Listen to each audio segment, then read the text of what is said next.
Jina naitwa James Mbogo na mimi ni mkulima wa hapa kunaitwa Unit 19 River Section.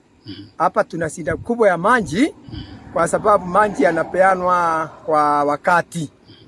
Na wakati wa maji ikipatikana watu wanakaa sana kama wiki mbili mpaka kukauka.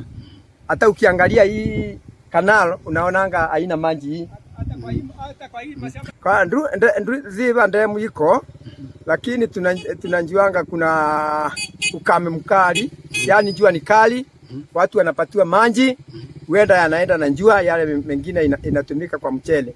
Wale wanasimamia ile river dam, ningewasihi waongezee hayo maji ili watu wote wa Mwea wapate maji ya kukuza mfunga.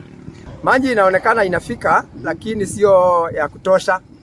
Tunangojea maji mengi, tunasikianga ndemu ilifunguliwa, tunangojea tuone tofauti.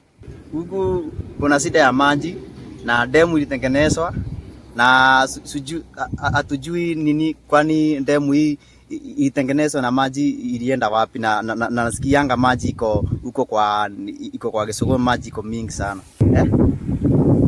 Huu ni mchere na huku kumekauka, hakuna maji na